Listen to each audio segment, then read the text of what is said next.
దేవుని పరిశుద్ధ నామమునకు మహిమ కలుగును గాక. ఈ యొక్క మధ్యాహ్న కాల సమయంలో ఈ రీతిగా నన్ను ప్రేమతో ఆహ్వానించినటువంటి బ్రదర్ భూషణం గారికి ప్రత్యేకమైన వందనాలు తెలియజేస్తూ ఉన్నాను. అలాగే దేవుని దాసులు రెవరెండ్ బాలు గారికి కూడా ప్రత్యేకమైన వందనాలు ఈ సందర్భంగా తెలియజేస్తున్నాను. దేవుని మహాకృపను బట్టి వారికి మంచి ఆరోగ్యాన్ని ప్రభు అనుగ్రహించి మరలా గృహానికి చేరడానికి ప్రభు కృప చూపారు. ఈ యొక్క వీడియో కాన్ఫరెన్స్ లేకపోతే జూమ్ ద్వారా మీ గ్రూప్ లో ఈ రీతిగా ప్రసంగం చేయడానికి ప్రభు కృప చూపారు రెండోసారి. మరలా దీని ద్వారా దైవజనులు బాలు గారిని కూడా చూడడానికి ప్రభు సహాయం చేశారు. నేను ఎంతవరకు ఆయన చూడలేదు, పేషెంట్ అయిన తర్వాత. దేవుని మహాకృప, చాలా సంతోషంగా ఉంది. దేవుడు మంచి ఆరోగ్యం ఇచ్చాడు. గ్రూప్ లో ఉన్న మీ అందరికీ కూడా ప్రత్యేకమైన వందనాలండి. నాకు ఇచ్చిన సమయాన్ని బట్టి నేను ప్రభువుని స్తుతిస్తున్నాను. ఈ సమయంలో దేవుని వాక్యాన్ని మనము ధ్యానించు నిమిత్తమై నేను తీసుకున్నటువంటి వచన భాగం రోమా పత్రిక 8వ అధ్యాయము 31 నుండి 39 వరకు నేను చదువుతాను. ఇట్లుండగా ఏమందుము, దేవుడు మన పక్షమునుండగా మనకి విరోధి ఎవడు?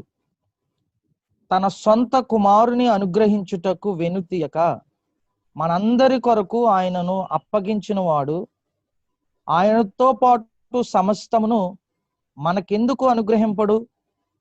దేవుని చేత ఏర్పరచబడిన వారి మీద నేరము మోపువాడు ఎవడు?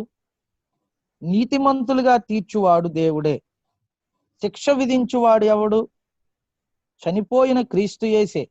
అంతేకాదు, మృతులలో నుండి లేచిన వాడును, దేవుని కుడిపార్శ్వమున ఉన్నవాడును, మన కొరకు విజ్ఞాపనము కూడా చేయువాడును ఆయనే. క్రీస్తు ప్రేమ నుండి మనలను ఎడబాపువాడు ఎవడు? శ్రమ అయినను, బాధ అయినను, హింస అయినను, కరువైనను, వస్త్రహీనత అయినను, ఉపద్రవమైనను, ఖడ్గమైనను మనలను ఎడబాపునా ఇందును గూర్చి రాయబడినది ఏమనగా, నిన్ను బట్టి దినమెల్లా మేము వధింపబడిన వారము, వధకు సిద్ధమైన గొర్రెలమని మేము ఎంచబడిన వారము.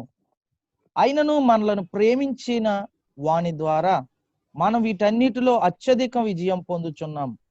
మరణమైనను, జీవమైనను, దేవదూతలైనను, ప్రధానులైనను, ఉన్నవి అయినను, రాబోవి అయినను, అధికారులైనను, ఎత్తైనను, లోతైనను, సృష్టింపబడిన మరి ఏదైనను మన ప్రభు అయిన యేసుక్రీస్తు నందలి దేవుని ప్రేమ నుండి మనలను ఎడబాప నేరవని రూఢిగా నమ్ముచున్నాను. చదవబడిన లేఖన భాగము దేవుడు మన వెనుకట్లో దీవించునుగాక. ఒక అద్భుతమైనటువంటి మాట ఇది. దేవుని బిడ్డలారా, ఇట్లుండగా ఏమందుము, దేవుడు మన పక్షమునుండగా మనకి విరోధి ఎవడు? ప్రశ్న. ఇట్లుండగా ఏమందుము, దేవుడు మన పక్షమునుండగా మనకి విరోధి ఎవడు? దేవుని బిడ్డలారా, దేవుడు మన పక్షమున ఉండగా విరోధి ఎవ్వడు లేడు. ఒక మాటలో చెప్పాలంటే ఎవ్వడు లేడు. ఎందుకంటే మనము ఆరాధిస్తున్న దేవుడు ఆయన శక్తివంతుడు, సమర్థత కలిగిన దేవుడు.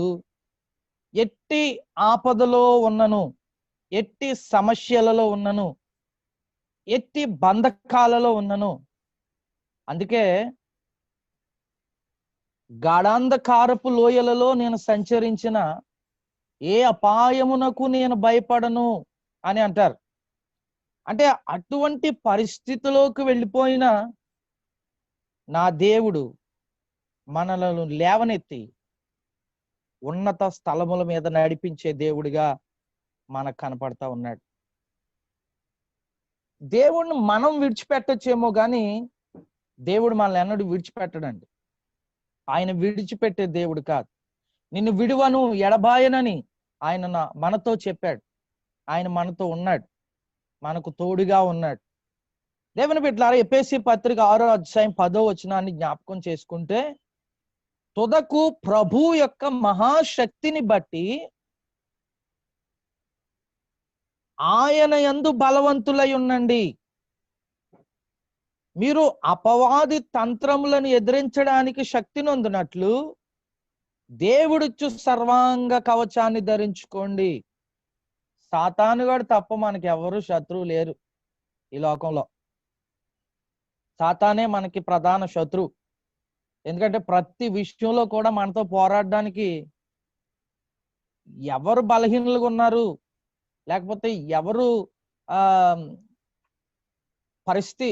పరిస్థితులను సానుకూలంగా చేసుకుని వాడు మనతో గొడవ పెట్టడానికి, మనలో గొడవలు పెట్టడానికి, కుటుంబాల్లో గొడవలు పెట్టడానికి, కుటుంబాలను విచ్చలవిడిగా చేయటానికి వాడు పన్నిన పన్నాగములు వాటికి అంతు పంతు ఉండదని చెప్పాలి. ఎందుకంటే అంత భయంకరమైనటువంటి ఈ అపవాది శత్రువుగా మన మీద దాడి చేసేటువంటి కార్యక్రమం చేస్తూ ఉంటాడు. దేవుని బిడ్డలారా, అందుకే అక్కడ పౌలు అంటాడు, మహాశక్తిని బట్టి బలవంతులుగా ఉండండి. దేవుడిచ్చే శక్తిని బట్టి మీరు బలవంతులుగా ఉండండి. దేవుడు శక్తి ఇవ్వకపోతే మనం శక్తివంతులు అవలేం, మనం బలవంతులు అవలేం. మనం బలవంతులు మనం అనుకుంటే తప్పు. దేవుని మహాశక్తి, దేవుని యొక్క మహాశక్తి భక్తి ఆయన యందు బలవంతులుగా చేస్తుంది. అపవాది తంత్రాలను ఎదిరించడానికి శక్తినిస్తుంది. దేవుడిచ్చే సర్వాంగ కవచాన్ని మనం ధరించుకొని వారుగా ఉండాలి. ఈ సందర్భాన ఇంకొక మాట చెప్పనివ్వండి. అదేంటంటే 1 పేతురు పత్రిక 5వ అధ్యాయం 8వ వచనంలో అంటాడు, నిబ్బరమైన బుద్ధి గలవారై మెలకువగా ఉండుడి. మీ విరోధి అయిన అపవాది ఎవరిని మృంగుదునా అని గర్జించు సింహం వలె వారు తిరుగులాడుచున్నాడు, వెతుకుచున్నాడు. ఎక్కడ దొరుకుతారు, ఎక్కడ వీళ్ళని పట్టుకుందాం, నాశనం చేద్దాం. అనేక రీతులుగా వాడు పాడు చేయడానికి చూస్తాడు. అందుకే అక్కడ అంటాడు, నిబ్బరమైన బుద్ధి గలవారై మెలకువగా ఉండండి. మన పక్షాన దేవుడు ఉన్నాడు, విరోధి లేడు అన్నారు కదండి. మన పక్షాన దేవుడు ఉన్నాడు. అందుకొరకే అపవాదిని ఎదిరించగలిగినటువంటి శక్తిని మనం పొందుకోవడానికి ఆయన అన్నాడు, నిబ్బరము కలిగి మెలకువగా ఉండండి. ఆదమరుపుగా ఉన్నామా, ఆడొస్తాడు, అది ఏం చెయ్యాలో అది చేసుకుని వెళ్ళిపోతాడు. తర్వాత మనకు అర్థమవుతుంది, అయ్యయ్యో నేను గమనించలేదే, ఎందుకు ఇలా జరిగింది. ఒక్కసారి గమనించుకోగలిగితే మనం ఏదో ఆదరవంటిగా ఉన్నాం, మనం ఏదో ఉన్నాము. ఆ యొక్క అపవాది వచ్చి ఆ యొక్క నాశనాన్ని తీసుకొచ్చి వెళ్ళిపోయాడు. దేవుని బిడ్డలారా, ఒకసారి గమనించండి. నేను మొట్టమొదటి విషయం నేను ఏం చెప్తున్నానంటే, పాయింట్ ఏంటంటే, దేవుడు మన పక్షమునుండగా అపవాదైనను కూడా వాడు మన దగ్గరికి రాడు. ఇంకొకటి చెప్తాను చూడండి. 2 కొరింథీ పత్రిక 10:4లో మన యుద్ధోపకరణాలు శరీర సంబంధమైనవి కాదు. మనము కర్ర, గొడ్లి, గుణపం, లేకపోతే వగేరా మనం ఏది కావాలంటే అది మనం తీసుకుని యుద్ధం చేసేయడానికి, శత్రువుని ఎదిరించేయడానికి వెళ్ళడానికి మన శరీర సంబంధమైన యుద్ధోపకరణాలు కాదు మనకి. మరేంటి? దేవుని ఎదుట దుర్గములను పడద్రోయ జాలినంత బలము గలవై ఉన్నవి. ఏంటి అంటే ప్రార్థన ఉన్నప్పుడు ఏ శత్రువు కూడా మనల్ని ఏ హాని చేయడానికి వీలు లేదు. ఆ శక్తి మనం ప్రభు దగ్గర నుండి పొందుకోవాలి. ఆ శక్తి ప్రభు దగ్గర నుండి పొందుకున్నట్లయితే మనము దేవుని ఎదుట ఎలా ఉంటామంటే, దుర్గములను పడద్రోయ జాలినంత బలము గల వారిగా ఉంటాం. దేవుని బిడ్డలారా, మన పక్షమున దేవుడు ఉన్నాడు. మరొకసారి ఆ మాట నేను చెప్తున్నాను. ఎవరు ఎక్కడున్నా సరే ప్రభు మన పక్షమునున్నాడు. మన పక్షమున ఆయన వ్యాజ్యమాడుతున్నాడు. ఆయన మన పక్షమునుండగా మనకి ఎవ్వడు విరోధి లేడు. మనము ఎవరిని బట్టి అతిశయపడాలంటే కేవలము భూమికి ఆకాశానికి మధ్యలో వేలాడిన నా యేసు ప్రభువును బట్టి మాత్రమే మనం అతిశయించాలి. ఎన్నటికీ మనను ఆయనను బట్టి మాత్రమే అతిశయించాలి. కారణం ఏంటో తెలుసా? నిన్ను సృష్టించిన వాడు, మనల్ని నడిపించుచున్నవాడు, మనకి క్షేమాన్ని ఇస్తూ ఉన్నవాడు, మన ప్రయాణాల్లో కృపనిస్తూ ఉన్నవాడు, మన బలహీనతలలో బలం ఇస్తున్నవాడు, మన అవసరతలు ఏమై ఉన్నాయో అక్రతలు ఏమై ఉన్నాయో ఎరిగి జవాబు అనుగ్రహించి మేలు చేయుచు నడిపించుచున్న దేవుడు. అందుకొరకే మనం చెయ్యాలి మెలకువగా ప్రార్థన. మెలకువ కలిగి ప్రార్థన చేస్తే నా దేవుడు ఏ శత్రువు మన మీదకి రాకుండా కాపాడుతాడు.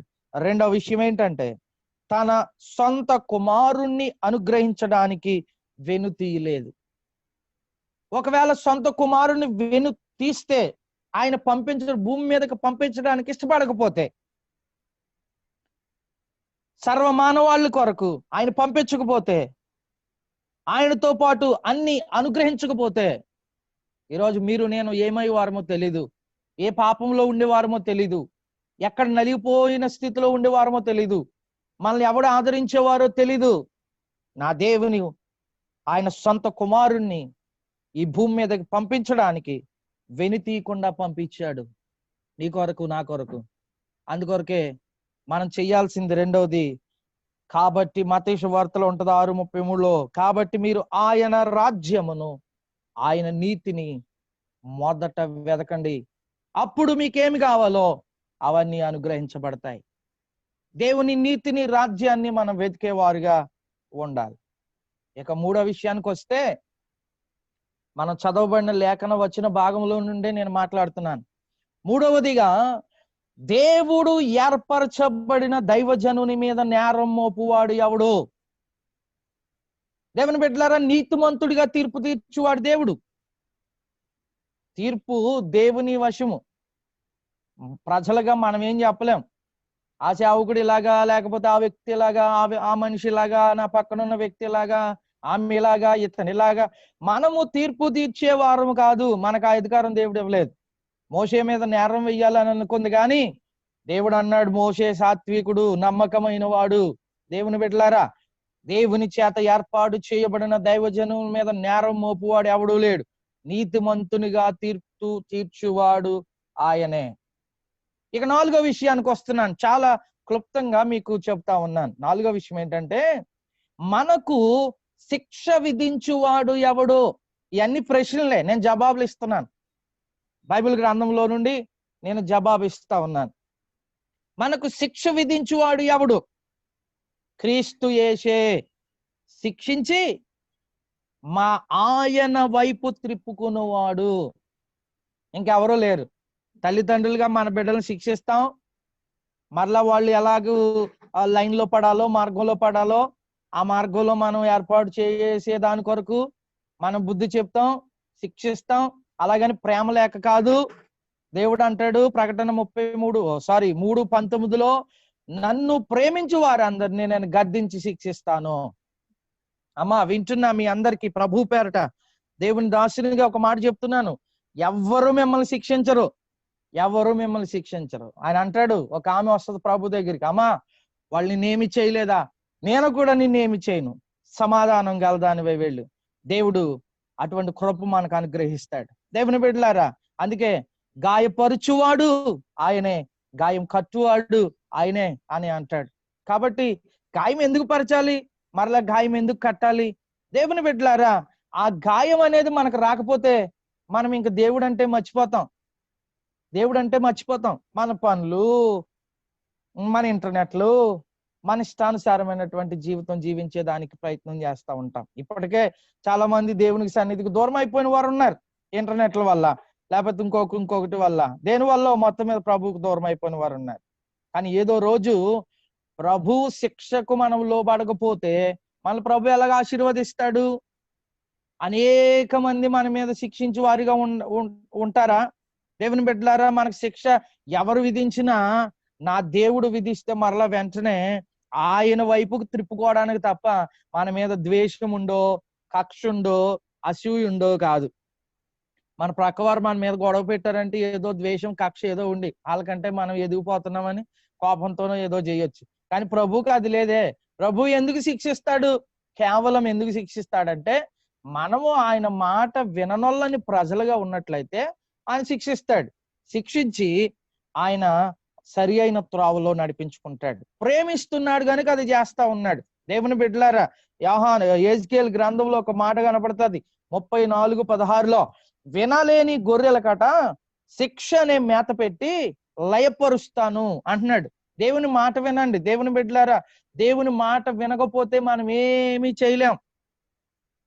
విరోధి సాతాను ఎన్నో రీతిలుగా మనల్ని అనేక రీతిలుగా, అనేక మార్గాల్లో, తప్పుడు మార్గాల్లో, తప్పుడు ఆలోచనలో నడిపిస్తా ఉంటాడు.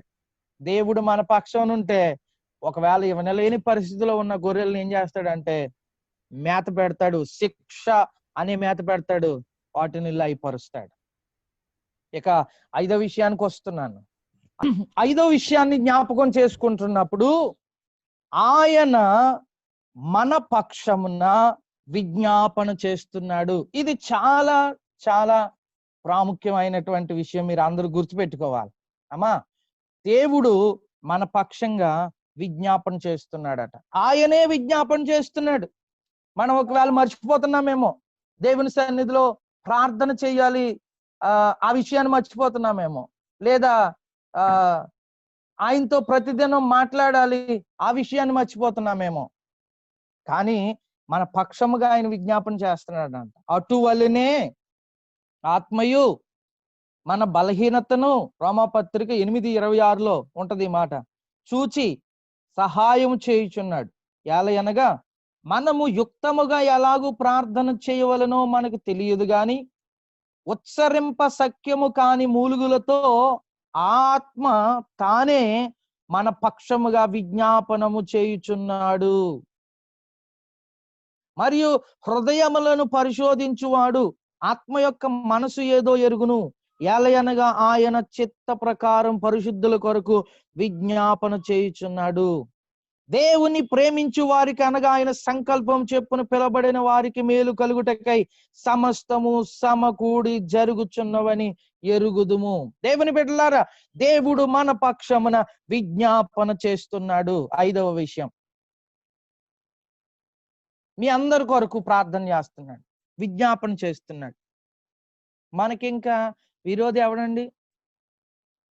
మనకింక శత్రువు ఎవడండి? ఏ శత్రువు వచ్చి మనల్ని నాశనానికి నడిపిస్తాడండి? ఈరోజు చాలా మంది కరోనా అంటే భయపడిపోతున్నారు కదా.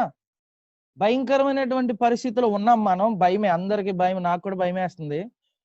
బట్ అయినా కొన్ని చోట్ల ఇప్పుడు మందిరాలు ప్రారంభించబడ్డాయి. కొన్ని చోట్ల అంటే ఇంకా ప్రారంభించబడలేదు, కానీ కొన్ని చోట్ల ప్రారంభించబడ్డాయి.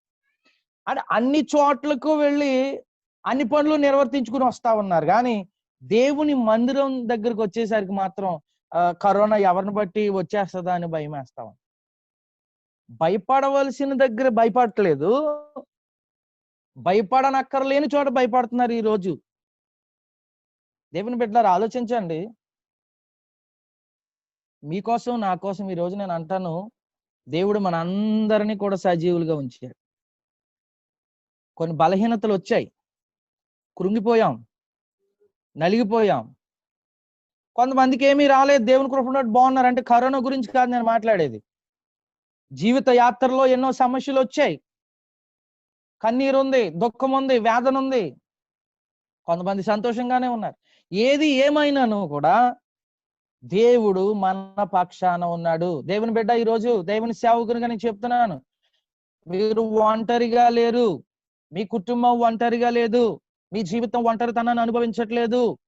మీరు భయపడుతున్నారేమో, కృంగిపోతూ ఉన్నారేమో, అప్పుల వలయాల్లో ఉన్నాము, లేకపోతే సమస్యల వలయాల్లో ఉన్నాము, అపవాది మా కుటుంబాన్ని నాశనం చేస్తున్నాడు, ఒకరి తర్వాత ఒకరు నాశనం చేస్తున్నాడు, శ్రమల పాలైపోతున్నాం, బలహీనతల పాలైపోతున్నాం. నా దేవుని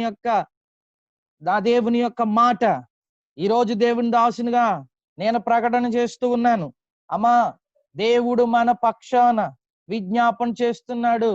ఏ అపవాది మన కుటుంబం మీద దాడి చేసినాను వాడు ఓడిపోవును గాక. వాడు ఎన్నటికి ఓడిపోవాలా. వాడు విజయం రాదు. వాడు విజయం సాధించడానికి ఎన్నో పన్నాగాలు, ఎన్నో ఎత్తులు ఆయన వేస్తా ఉంటాడు. కానీ దేవుని బిడ్డ, నీ పక్షాన నా పక్షాన ఉన్నటువంటి వాడు సమర్థుడు, శక్తిమంతుడు. ఈ లోక రాజకీయ నాయకులు కాదు, ఈ లోకంలో ఉన్నటువంటి ఎవరు కాదు, శక్తిమంతులు కాదు, లేకపోతే అంతకంటే బలమైన నా దేవుని బలమైన హస్తము నిన్ను నన్ను నడిపిస్తా ఉంది. దేవుని బిడ్డ, ఈ రోజు దేవుని దాసునిగా ఈ మాట మీరు అందరూ ఒప్పుకోవాలి. ఇక 6వ విషయాన్ని చెప్పిన వాక్యాన్ని ముగిస్తాను. 6వది ఏంటో తెలుసా? క్రీస్తు ప్రేమ నుండి ఎడబాపు వాడు ఎవడు? ఇది ప్రశ్నే. క్రీస్తు ప్రేమ నుండి ఎడబాపు వాడు ఎవడు లేడు. మళ్ళా ప్రారంభంలో చదివిన మాట నేను మళ్ళా జ్ఞాపకం చేస్తున్నాను. 35వ వచనం, 8వ అధ్యాయం, రోమాపత్రిక 8వ అధ్యాయం 35వ వచనం. క్రీస్తు ప్రేమ నుండి మనలను ఎడబాపు వాడు ఎవడు? శ్రమ దేవుని ప్రేమ నుండి దూరపరిచిందా? బాధ క్రీస్తు ప్రేమ నుండి దూరపరిచిందా? హింస దేవుని ప్రేమ నుండి దూరం చేసిందా? కరువు దేవుని ప్రేమ నుండి దూరం చేసిందా? వస్త్రహీనత, ఉపద్రవం, ఖడ్గం ఇవన్నీ దేవుని ప్రేమ నుండి ఎడబాపుతున్నాయా? ఇందును గూర్చి నేను రాస్తున్నది ఏంటంటే, నిన్ను బట్టి దినమెల్లా మేము వధింపబడిన వారము, వధకు సిద్ధమైన గొర్రెలమని మేము ఎంచబడిన వారము, అయినను మనలను ప్రేమించిన వాని ద్వారా మనం వీటన్నిటిలో అత్యధిక విజయము పొందుచున్నాం. మరొకసారి ఈ మాట నేను చదువుతున్నాను. అయినను మనలను ప్రేమించిన వాని ద్వారా మనము వీటన్నిటిలో అత్యధిక విజయము పొందుచున్నాము. ఏవి అవి? బాధ, శ్రమ, హింస, కరువు, వస్త్రహీనత, ఉపద్రవము, ఖడ్గము, వీటన్నిటిలో కూడా అత్యధికమైన విజయం పొందుతూ దేవుని ప్రేమ దగ్గరగా చేసినవి తప్ప దేవుని ప్రేమ నుండి ఎడబాపినవి ఏదీ లేదు. దేవుని బిడ్డ, ఒకవేళ దేవుని ప్రేమ ఎడబాసి నువ్వు మీరు వెళ్ళిపోతున్నారేమో. శ్రమ వచ్చేసింది, కష్టం వచ్చింది, హింస వచ్చింది, బాధ వచ్చింది, ఖడ్గం వచ్చింది, వస్త్రహీనత వచ్చింది, నా దేవుడు నన్ను చూడట్లేదని మీరు వెళ్ళిపోతున్నారా? లేకపోతే క్రైస్తవులుగా ఉన్నటువంటి వారు, నిరీక్షణ లేని వారు వెళ్ళిపోతున్నారా? అయితే ఒక మాట, మనం వెళ్ళిపోవాలి, కానీ నా ప్రభు ఎప్పుడు మనలను విడిచిపెట్టి వెళ్ళలేదు. ఆయన ప్రేమ నుండి ఎడబాచేది ఏమీ లేదు. ఆయన ప్రేమలో మనం ఉందుముగాక, ఆయన ప్రేమలో మనం స్థిరపరచబడదుముగాక. విశ్వాసముతో నిరీక్షణ గలవారై ప్రభు కొరకు మనం ఉందుముగాక అని దేవుని దాసునిగా నేను తెలియజేస్తా ఉన్నాను. మరొక మాట చివరిగా చూపించి ప్రార్థన చేద్దాం.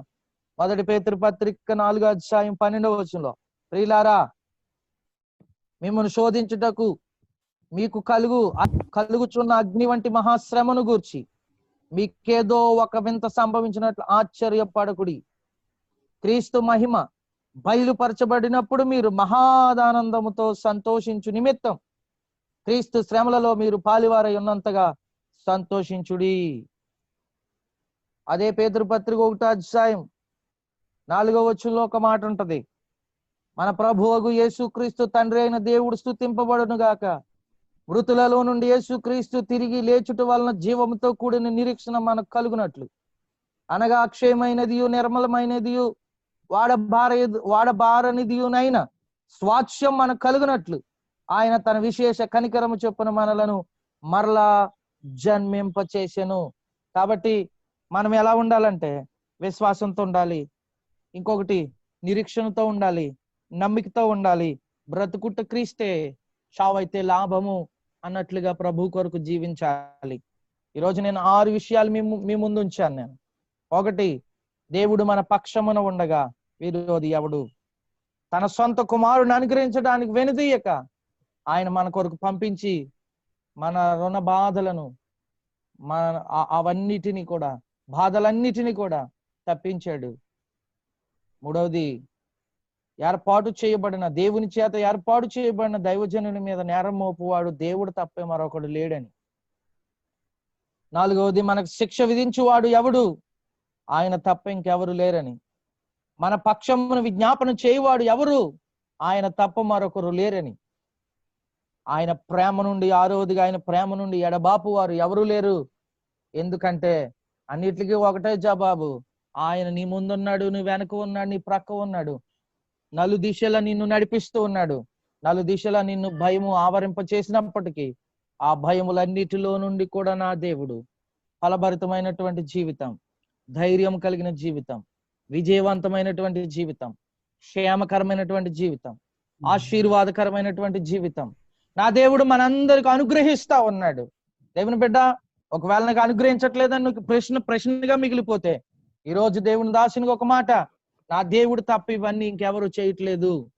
దేవుని వాక్యంలో నుండి స్పష్టంగా నా దేవుడు మాట్లాడుతున్న మాట అదే. ఇది చేయగలిగిన వాడు అక్కడే. ఆయన సమర్థుడు, శక్తివంతుడు. ఆయనే ఆకాశానికి భూమికి మధ్యలో 2020 సంవత్సరాల క్రితం ఆయన సిలువలో యాగం చేశాడు. ఆ యాగం ద్వారానే మనకు విడుదల కలిగింది. ఆ యాగం ద్వారానే స్వస్థత కలిగింది. ఆ యాగం ద్వారానే మేలు పొందుతున్నాము, ఆయన ప్రేమను పొందుతున్నాము. ఆ యాగం అనేది లేకపోతే, ఆ దేవుడు తండ్రి అయిన దేవుడు ఆ కుమారుని భూమి మీదకి పంపించకపోతే ఈనాడు ఏ వ్యక్తి, నేనేమవుతునో నాకు తెలీదు, మీరేమవుతురో మీకు కూడా తెలీదు, నాకు కూడా తెలీదు. నా దేవుడు ఒక ప్రణాళిక సిద్ధం చేసి ప్రణాళిక ప్రకారంగా ఇక్కడికి భూమి మీదకి పంపించాడు.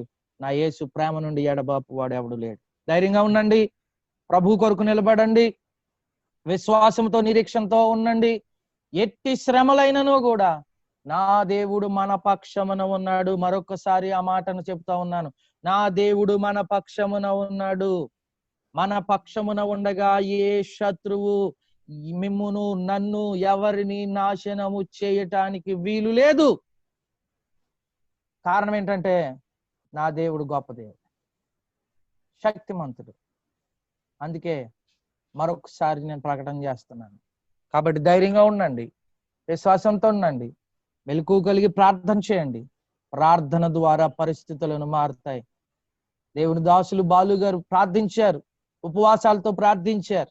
మీ పనుల్లో మీరు ఉన్నారు, ప్రార్థించారు, మేము ప్రార్థించాం, అనేక సంఘాలు ప్రార్థిస్తూ ఉన్నాయి.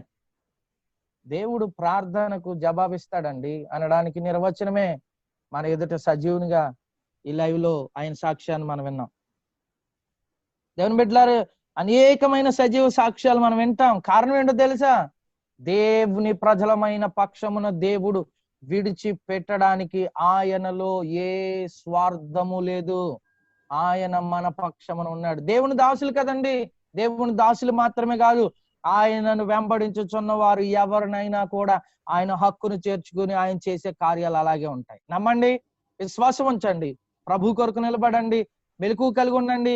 సువర్ణము వలె మార్చబడతారు. ఎన్నటన్నటికి కూడా ఏ శత్రువు మనల్ని కీడులోనికి లాక్కెళ్ళకుండా నా దేవుని అపారమైన ప్రేమ, ఆయన దక్షిణ హస్తము మన మీద ఉంటది. అటువంటి దేవుని కృప మహా ఐశ్వర్యము మన వెనుకట్లో మనకును కలుగు చేసి నడిపించి ఆశీర్వదించును గాక. Amen, amen, amen.